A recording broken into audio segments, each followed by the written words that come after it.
हाय viewers, मैं हूँ रिबाहा इमरान। और मैं हूं महविश नाज। व्यूवर्स, आज हम कश्मीर के हवाले से डिस्कस करने जा रहे हैं। कुछ अहम स्टेटमेंट्स जो हैं वो हमारे मंजरे आम पर आती हैं। तो इस हवाले से सबसे पहले महविश जो है वो रोहित शर्मा जी से सवाल करेंगी। आज हमारे साथ जो है रोहित शर्मा जी मौजूद हैं। उनसे आज हम दोनों जो है वो कश्मीर के हवाले से स्टार्ट करेंगे और कश्मीर के हवाले से सवाल करेंगे। ऐसा ही है रिबाहा, पहले तो मैं जरा अपने ऑडियंस को ये बताती चलूं कि पाकिस्तान ऑक्युपाइड कश्मीर और दूसरी जानिब है जम्मू एंड कश्मीर। कश्मीर एक वो मसला है जो 75 साल से रिजॉल्व नहीं हो पा रहा। अब हमारे पास सिचुएशन बड़ी गर्म हो चुकी है और हर तरफ से ठा ठा करके स्टेटमेंट्स लग रही हैं, जिसकी वजह से आज हमने ये अपने गेस्ट को होस्ट करने का इरादा रखा है और इनको हम इनसे एक सवाल करेंगे। बड़ा ही सख्त किस्म का सवाल है। मेरा सवाल सर, आप जरा फोकस करिएगा। लेफ्टिनेंट जनरल जो द्विवेदी जी हैं, आर्मी कमांडर, उन्होंने ये स्टेटमेंट दी है कि हम लोग अपनी तरफ से बिल्कुल तैयार हैं और गवर्नमेंट के ऑर्डर्स का वेट कर रहे हैं पीओके पे हमला करने के लिए और हम उनको कर लेंगे अपने कब्जे में। दूसरी जानिब अगर बात करूं, आर्मी चीफ जो पाकिस्तान के न्यू आर्मी चीफ हैं आसिम मुनीर साहब, उन्होंने ये कहा है कि हम अपने मुल्क के जमीन के चप्पे चप्पे इंच इंच की हिफाजत करने को तैयार हैं। दूसरी जानिब पाकिस्तान आर्मी चीफ की स्टेटमेंट थी। और फिर जो सेंट्रल मिनिस्टर रह चुके हैं इंडिया के हरीश रावत, उन्होंने कहा है कि पाकिस्तान का पीओके जो है वो इस वक्त बहुत बेस्ट जगह है हमला करने के लिए, बहुत बेस्ट टाइम है ये पीओके पाकिस्तान से लेने के लिए। तो एक तरफ देखें कि किस तरह से इंडिया से स्टेटमेंट दे रहा है, दूसरी जानिब पाकिस्तान से इन रिटर्न जवाब आ रहा है। ये सारे जो सिनेरियोस चल रहे हैं, आपको क्या लगता है, क्या इंडिया पाकिस्तान से उसकी वीक टाइम में पीओके ले पाएगा? देखिए, thanks a lot for calling me और it's nice to be with you both of you. आप दोनों एक बहुत अच्छा काम कर रहे हो। एक चीज तो ये मैम कि फैक्ट इज के हमारे लेफ्टिनेंट जनरल द्विवेदी ने जो स्टेटमेंट दिया वो एक आर्मी ऑफिसर को देना चाहिए। एक आर्मी ऑफिसर के हौसले डाउन हो जाएंगे तो फिर कैसे आर्मी काम करेगी। हमारे आर्मी ऑफिसर ने अपने हौसले के हिसाब से बोला कि हम पीओके ले सकते हैं। वर्ल्ड का कोई आर्मी ऑफिसर ये नहीं बोलेगा कि हम नहीं ले सकते। सीधी सी बात, उन्होंने अपने जो उनके हौसले होने चाहिए, वो जो उनकी ड्यूटी थी, वो स्टेटमेंट दिया। पॉलिटिकल विल, उन्होंने बोला पॉलिटिकल विल हो, पॉलिटिकल पॉलिटिकल लीडरशिप हमें इशारा करे, हम तो ले लेंगे। नाउ उस पर एक और स्टेटमेंट आया आसिम मुनीर साहब का, अभी अभी नए नए आर्मी चीफ बने हैं। उन्होंने बोला कि हम अपनी एक एक इंच की हिफाजत करेंगे। ये स्टेटमेंट एक आर्मी चीफ की तरफ से आना चाहिए। सिंपल, आर्मी चीफ अगर बोलेगा कि हम अपनी कंट्री की हिफाजत नहीं कर सकते तो वो काहे का आर्मी चीफ, किस बात का आर्मी चीफ। उनका स्टेटमेंट भी जायज था। उसके बाद एक स्टेटमेंट आया हरीश रावत साहब के, उत्तराखंड के फॉर्मर चीफ मिनिस्टर रह चुके हैं, फॉर्मर यूनियन मिनिस्टर रह चुके हैं, पार्लियामेंट्री अफेयर स्टेट मिनिस्टर रह चुके हैं। उन्होंने बोला कि इस समय पाकिस्तान वीक है, इस समय ले लेना चाहिए। अब इसमें ये जो दो आर्मी ऑफिसर्स की टॉप थी, एक हमारे लेफ्टिनेंट जनरल द्विवेदी और एक जनरल आसिम मुनीर, इन दोनों के बीच में जो जो स्टेटमेंट बाजी हो रही थी उसमें एक पॉलिटिकल स्टेटमेंट है। अगर मैं हरीश रावत साहब से ये पूछूं कि भाई आपकी गवर्नमेंट 70 साल से रूल कर रही, 70-75 साल में उनकी गवर्नमेंट 60 साल के आसपास रही है, तो वो 60 साल में उन्होंने लेने के तरीके उनके पास थे। 71 वॉर तो आप जीते हुए थे, तब ले सकते थे। नहीं, वो एक पॉलिटिकल माइलस्टोन पहुंचने चाह रहे हैं, वो पॉलिटिकल पॉइंट स्कोर कर रहे हैं कि अभी ले लो। आई मीन, गवर्नमेंट्स ऐसे नहीं चलती। दोनों जनरल्स के जो स्टेटमेंट थे वो अपनी जगह सही थे और जनरल्स को ऐसे ही हौसले से बोलना चाहिए। जनरल ने जनरल वाली बात की, लेकिन पॉलिटिशियन तो जनरल वाली बात नहीं करेगा। यस महविश जी, आप कुछ पूछ रही हैं? आप ये कहना चाह रहे हैं कि ये सिर्फ स्टेटमेंट्स थी, वो लोग सच में ऐसा कोई इरादा नहीं रख रहे? देखिए, स्टेटमेंट जो जनरल्स की हैं, अगर उनको पॉलिटिकल विल मिले या उनको पॉलिटिकल ऑर्डर्स मिले तो वो उसको एग्जीक्यूट करने में पूरी कोशिश करेंगे। जीते ना जीते, they will execute it, both of them. ठीक है, वो आर्मी चीफ भी और जनरल आसिम मुनीर भी और जनरल द्विवेदी, दोनों के दोनों से एग्जीक्यूट करेंगे। अब जहां तक बात ये कि पॉलिटिकल विल अभी तो नहीं दिख रही है, पॉलिटिकल कोई इशारा आया नहीं, आया होता तो हम जंग में होते। ठीक है, 3-4 दिन हो चुके हैं स्टेटमेंट को आए हुए, उन्होंने नहीं दिए। हमारी पॉलिटिकल हमारी जो पॉलिटिकल एलीट है वो इस समय एक लार्जर एरिना पे काम कर रही है। China is right next door, China की इकोनॉमी फॉल कर रही है, आपकी इकोनॉमी 3 ट्रिलियन पहुंच चुकी है, you have a dream of 5 trillion economy, और उस पर हम इस समय G20 की प्रेसिडेंसी कल हमने ली है, शंघाई कोऑपरेशन ऑर्गेनाइजेशन हमारे पास आई है, हम UN सिक्योरिटी काउंसिल की प्रेसिडेंसी में जा रहे हैं। एक ऐसे टाइम पे हम वॉर में तो नहीं घुसते दिख रहे हैं, ये बात तो पक्का है। इंडिया इज नॉट एंटरिंग, जब आपकी एक प्रेस्टीज बनी हुई है इंटरनेशनल एरिना में, तो आप एक वॉर में घुस करके उस प्रेस्टीज को बर्बाद नहीं करना चाहेंगे। Modi government is too pragmatic about it, और मोदी गवर्नमेंट ऐसा कोई गलत काम नहीं करने के मूड में देख रही। अब जहां तक बात ये कि पॉलिटिकल स्टेटमेंट, हाँ, राजनाथ सिंह की तरफ से भी स्टेटमेंट आया, हमारे डिफेंस मिनिस्टर की तरफ से, कि पीओके हमें लेना है, लेकिन उन्होंने कोई टाइम नहीं दिया, टाइम फ्रेम नहीं दिया। अब टाइम फ्रेम नहीं दिया, इससे पहले कांग्रेस के ड्यूरेशन में भी एक जिसमें सारे के सारे पार्टीज एग्री कर रही थी, एक पार्लियामेंट का रेजोल्यूशन पास हुआ कि पाकिस्तान ऑक्युपाइड कश्मीर जो है वो इंडिया का पार्ट है, वो हमें वापस लेना है। पार्लियामेंट का रेजोल्यूशन है, उसको रिटरेट हमारे राजनाथ सिंह ने, डिफेंस मिनिस्टर ने किया है, वही चीज हमारे लेफ्टिनेंट जनरल बोल रहे हैं। ठीक है, फाइन, कोई टाइम ड्यूरेशन नहीं दिया जा रहा है, ये तो नहीं बोला 1 साल में ले लेंगे, 2 साल में ले लेंगे, 5 साल में, they've said it, okay fine. Now does India want to enter a war? No, because war आपकी इकोनॉमी के रिसोर्सेस तोड़ती है, आपके बिल्कुल बिल्कुल सर, ये तो बात आपने बिल्कुल ठीक की है। 2-3 ऐसी इवेंट्स हुए हैं जिसमें इंडिया के जो प्राइम मिनिस्टर नरेंद्र मोदी ने एक इवेंट में ये भी कहा कि ये जो वॉर का एरा नहीं है, ठीक है, ये टेक्नोलॉजी का एरा है, इस पे हमें वर्किंग करनी चाहिए, एरा नहीं है ये। तो सर दूसरी जानिब अगर कश्मीर के हवाले से इस तरह के स्टेटमेंट्स आ जाना, हमारी तरफ से भी बहुत ज़्यादा उसको डिफेंड किया जा रहा है कि हम अपनी ज़मीन के लिए कुछ भी कर सकते हैं, उसको डिफेंड करेंगे, इंच इंच को डिफेंड करेंगे। तो सर अगर पीओके लेने के चक्कर में न्यूक्लियर वॉर भी तो हो सकती है, दोनों कंट्रीज जो है वो न्यूक्लियर कंट्रीज है, तो क्या कहेंगे आप इस पूरे सिनेरियो को देखते हुए? हाँ, जब न्यूक्लियर हुए थे दोनों कंट्रीज, वो तक इंडिया वेंट न्यूक्लियर 1974, पहला न्यूक्लियर टेस्ट इंडिया ने 1974 में किया था, उसके बाद एक 1998 में टेस्ट हुआ, उसके 15 दिन बाद पाकिस्तान ने टेस्ट किया। ठीक है, दोनों कंट्रीज न्यूक्लियर हो चुके हैं, दोनों कंट्रीज डिक्लेयर्ड न्यूक्लियर पावर हैं।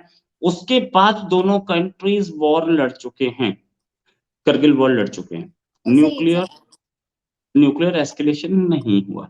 अब जहां तक बात है कि अगर हम ये देखें कि न्यूक्लियर एस्केलेशन नहीं हुआ, चाहे वो इंटरनेशनल प्रेशर था या दोनों कंट्रीज की मैच्योरिटी समझिए कि कहीं पे भी न्यूक्लियर वेपन नहीं चला, हम आपस में लड़े हैं और हमने आपस में लड़के हर तरीके का प्रेशर एक दूसरे पे डाल दिया। Pakistan withdrew from the Kargil और द्रास हाइट्स से विड्रॉ करके वो इंडिया का एरिया जो उन्होंने कब्जा तो वापस कर दिया, लेकिन ये देखने वाली बात है उस समय न्यूक्लियर वॉर नहीं हुई। अब दूसरी बात कि इंडिया और पाकिस्तान न्यूक्लियर वॉर में घुसने के मूड में है, नहीं, इंडिया और पाकिस्तान न्यूक्लियर वॉर में, दोनों कंट्रीज के पॉलिटिशियंस कुछ भी स्टेटमेंट दें लेकिन मेच्योरिटी बहुत दिखाते हैं दोनों कंट्रीज।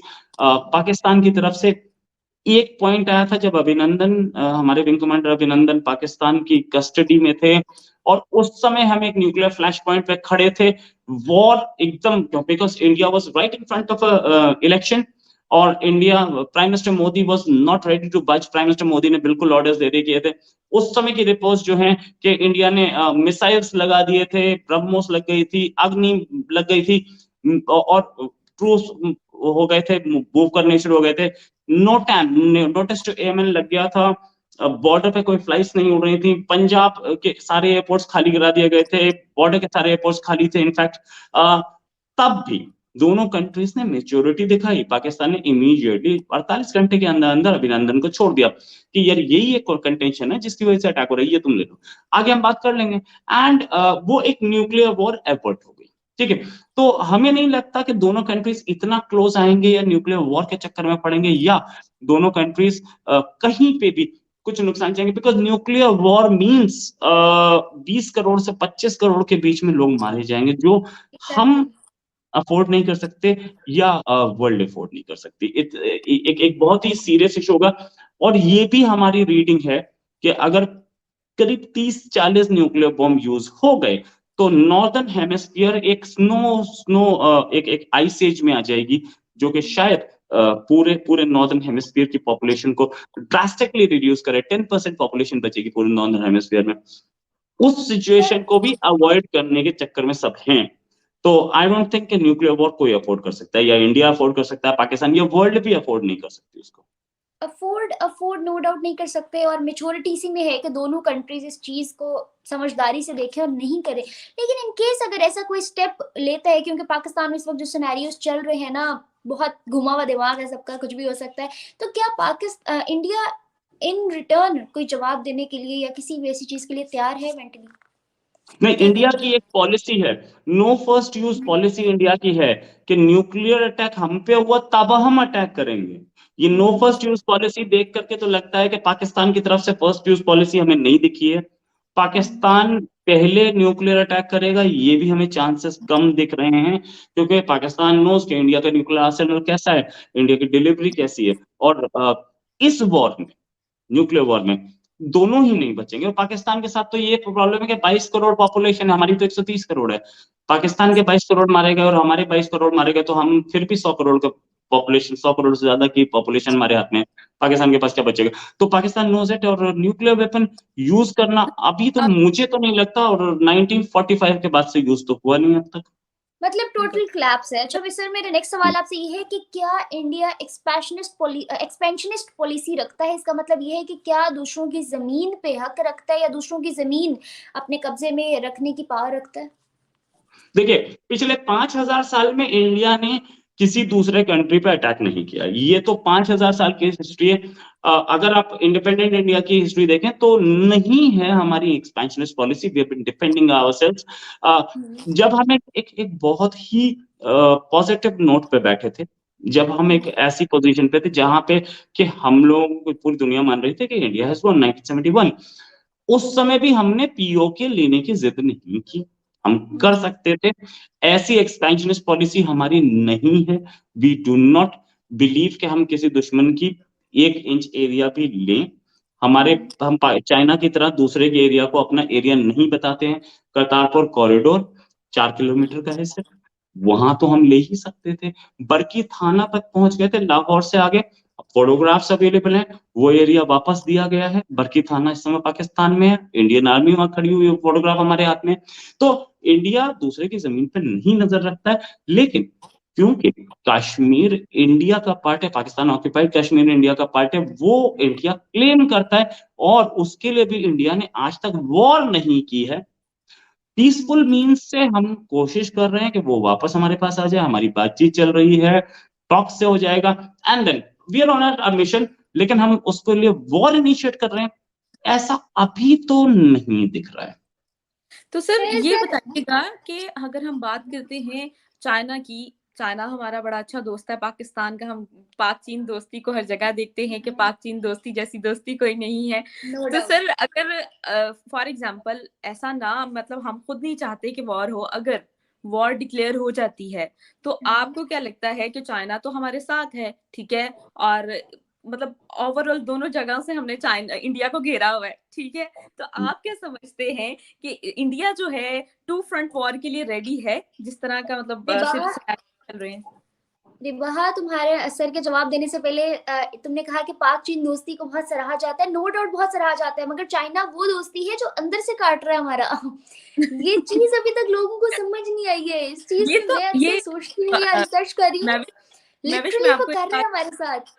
बिल्कुल, महविश, ये बात मैंने सर के सामने रखने का मकसद ये है क्योंकि पाकिस्तान में पाक चीन दोस्ती की मिसालें दी जाती हैं, लेकिन ये तो आपको पता है और हमें पता है कि इंटरनल मैटर्स क्या हैं। तो ये नो चीजें डाउट, हम एक्सप्रेस करेंगे तो फिर कैसे मामला जो है वो सही रहेंगे। अब हमें सर हमें सामने रख के मौजूद है, नो तो डाउट, कुछ तो आई बताना कि टोटली भाई एग्री। पाक चीन दोस्ती जिंदाबाद।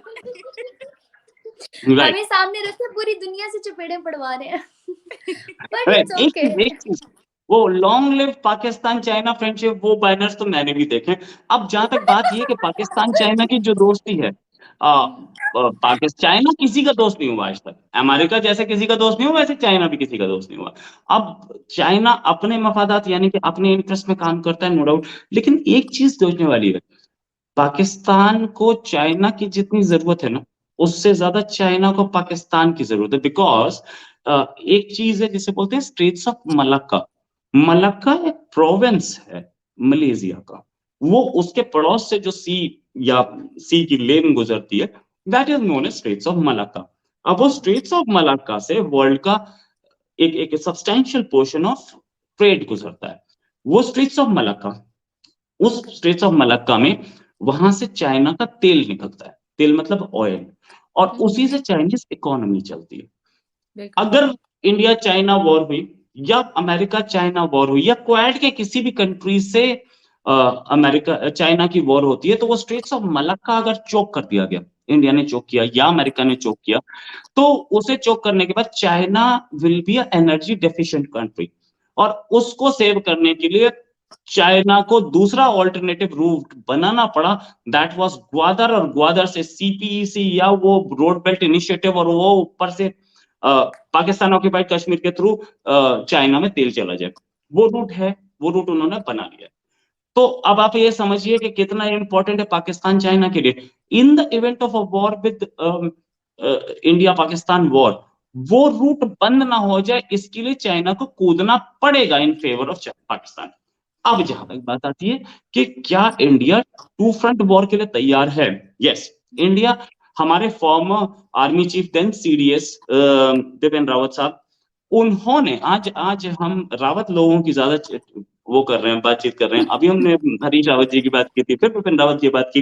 फ्रैंकली स्पीकिंग, आजकल हमारी आर्मी में एक 2 रेजिमेंट है, उत्तराखंड एक ऐसे स्टेट है हमारे आर्मी में, उसकी 2 रेजिमेंट है, कुमाऊं रेजिमेंट है और गढ़वाल रेजिमेंट है, और बड़ी डेकोरेटेड रेजिमेंट है, मतलब बहुत परमवीर चक्र और वीर चक्र बहुत है उनके पास। अब जहां तक बात ये कि बिपिन रावत साहब खुद बोल गए थे कि we are ready for a 2 front war, बल्कि उन्होंने 2.5 फ्रंट बोला था कि half front within the country. और दूसरी चीज, अभी अगर आप एक पैटर्न को देखें, पिछले 1 साल में हम लोगों ने जितने नोटैम्स लगाए हैं, नोटिस टू एयरमैन लगाए हैं बे ऑफ बंगाल में, जहां से हम मिसाइल टेस्टिंग करते हैं, इस समय भी कम से कम 4 नोटैम लगे हुए हैं। तो क्या हम मिसाइल टेस्टिंग कर रहे हैं? Yes, we are testing missile. 5400 kilometre का एक नोटैम लगा हुआ है इस समय, 16 से 17 के बीच में 5500 किलोमीटर पे आईसीबीएम आ जाती है, इंटरकॉन्टिनेंटल बैलिस्टिक मिसाइल आ जाती है। 5400 का लगा है, intermediate range ballistic missile testing हो रही है। इंटरमीडिएट रेंज बैलिस्टिक मिसाइल जो है वो पूरा चाइना कवर करती है। अगर बोले पाकिस्तान तो छोटी छोटी मिसाइल से भी कवर हो जाता है, चाइना पे we are focused on China. हमने S-400 लिया, हमने राफेल लिया, हमने अपना तेजस लगाया, हमने अपने एयरक्राफ्ट कैरियर, हमारा दूसरा एयरक्राफ्ट कैरियर तैयार हो चुका है, हमारे पास सारी बेस्ट न्यूक्लियर एनर्जीज सबमरीन। लगा दी। क्या सारी बेस्ट एनर्जीज लगा दी। बेस्ट एनर्जी अभी, best is yet to come ma'am. बाकी सर आप S-400 पे तो भूल ही गए हैं, S-500 को भी भूल गए आप। S-500 अभी तक हमारे पास नहीं आया। We are in talks with them, we are in talks with ये देम। पैट्रियटिज्म शो कर रहे हैं फुल ऑन। सही है सर, सही है। पेट्रियोटिज्म की बात नहीं है, आप ये समझिए कि इंडिया किस तरीके से, अगर आप इंडिया के मिसाइल टेस्ट को ही देखें, अग्नि रात में टेस्ट हुए, और हम लोगों ने जो जितने मिसाइल टेस्ट किए हैं वो सारे टेस्ट चाइना को देखते हुए, और वो सारे टेस्ट इस हिसाब से हैं, लॉइटरिंग म्यूनिशन हो, जिसे हम कामकाजी ड्रोन भी बोलते हैं, या वो ड्रोन जो जाके सीधे दुश्मन में घुस जाते हैं, वापस नहीं आते। तो ये और लॉइटरिंग म्यूनिशन यानी कि कामकाजी drone he future of the world war है, वर्ल्ड या the future of the war of the world है। वर्ल्ड वॉर में वर्ड यूज नहीं करना चाह रहा हूँ, फ्यूचर ऑफ द वॉर्स अब कामाकाजी ड्रोन में, तो कामाकाजी ड्रोन में भी हमारा जो काम है वो देखने वाला है।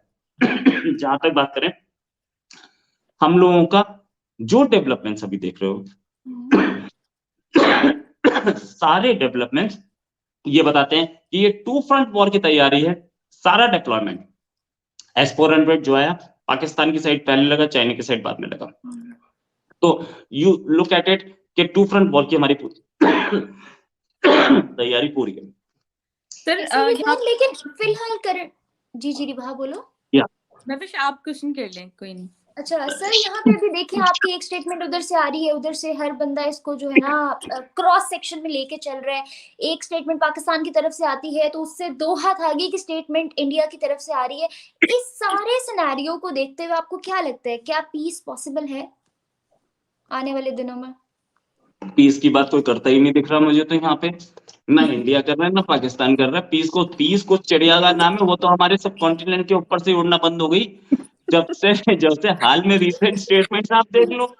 अच्छा, एक चीज और है, ये दोनों कंट्रीज बात दुश्मनी ही करते हैं, दोनों एक दूसरे को बोलते हैं कि कॉलर पकड़ के मारेंगे, और बॉर्डर पे सीज फायर हो जाती है यार। ये पीछे कुछ बात कर रहे थे, इसका मतलब ऐसे ही तो सीज फायर नहीं हो गई। सर खट्टा लेकिन मीठा बहुत रिश्ता है, प्यार भी बहुत है। बहुत सारी या, जगहों पे एक दूसरे का सोचते भी बहुत है, एक दूसरे का लिहाज भी कर जाते हैं। या तो ये क्या हो रहा है कि हम पॉलिटिकल स्टेटमेंट्स देते जा रहे हैं, पब्लिसिटी ले रहे हैं, हम दोनों कंट्रीज एक दूसरे को धमकी दे रहे हैं पब्लिक में, पीछे हमारी बातचीत चल रही है, और सर पीछे मुझे बातचीत में बहुत कुछ सॉल्व हो रहा है।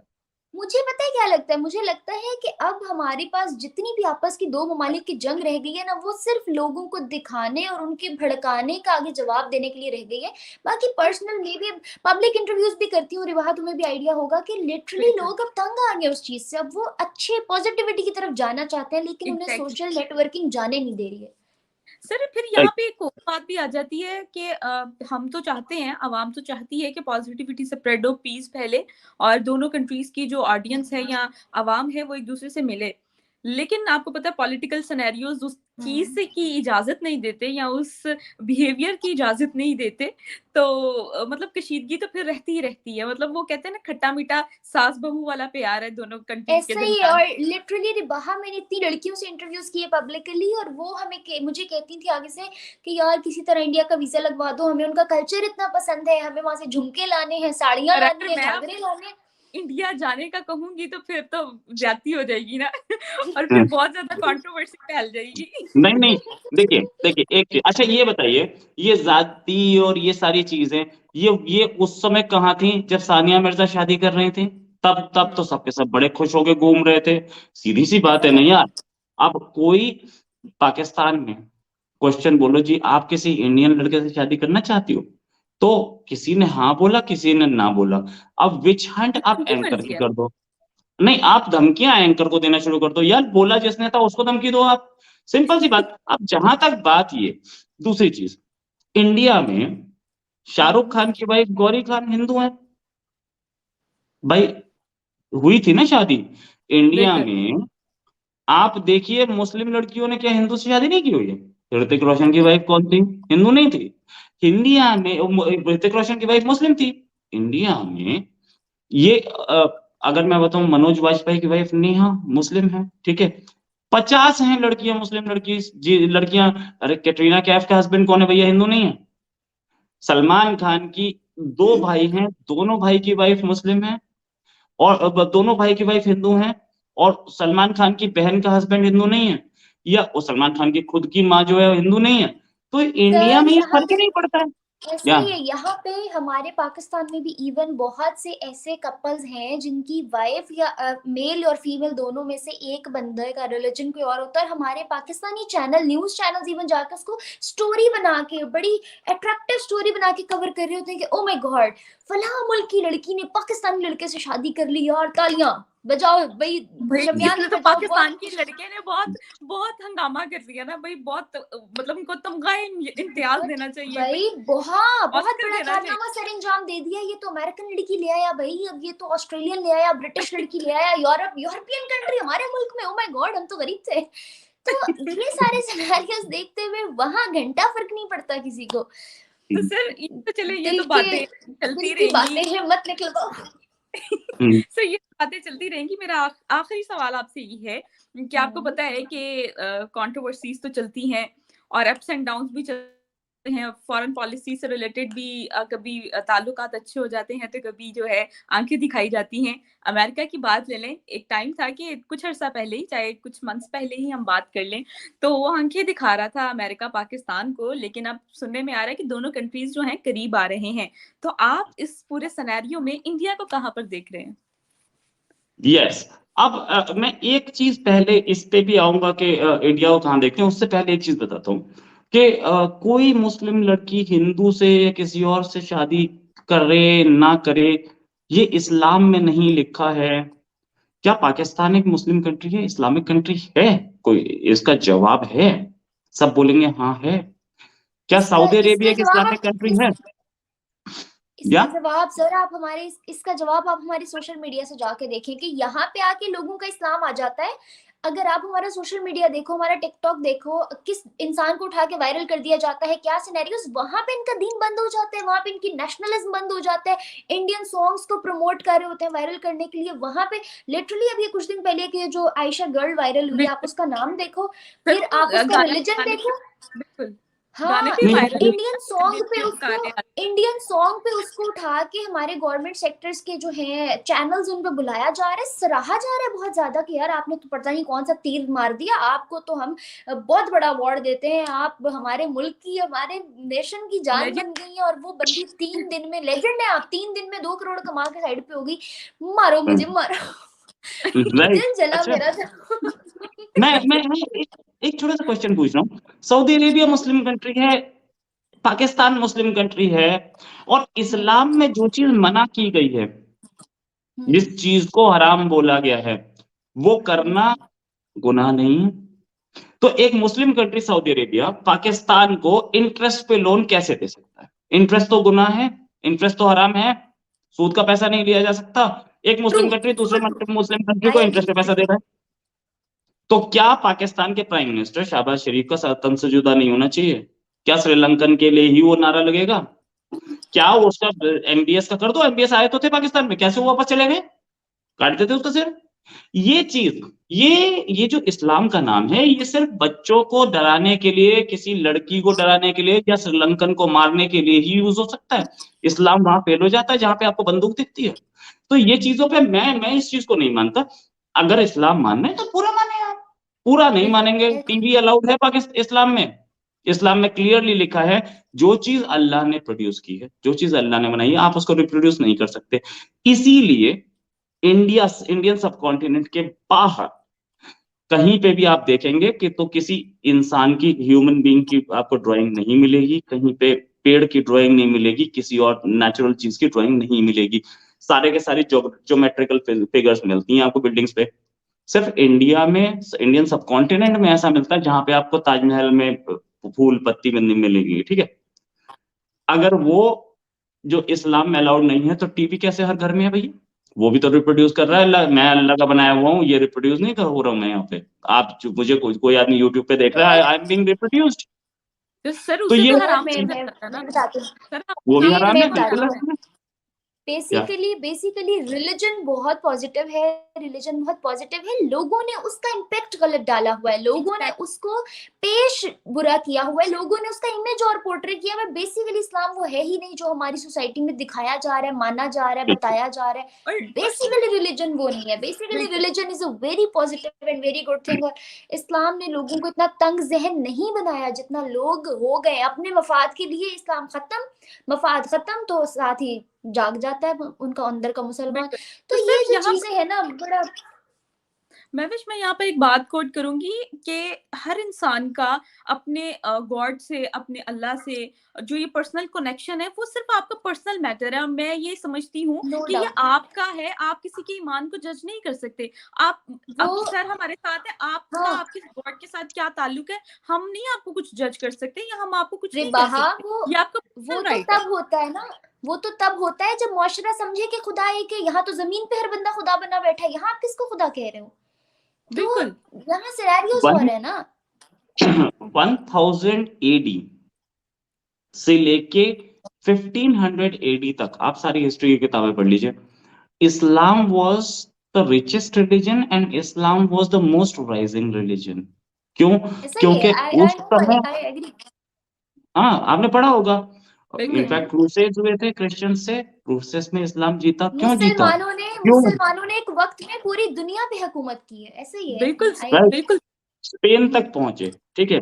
क्यों? क्योंकि उस समय के मौलाना, उस समय के मौलवी सानिया मिर्जा की स्कर्ट पे फतवा देने से ज्यादा इंटरेस्ट रखते थे लोगों को पढ़ाने में।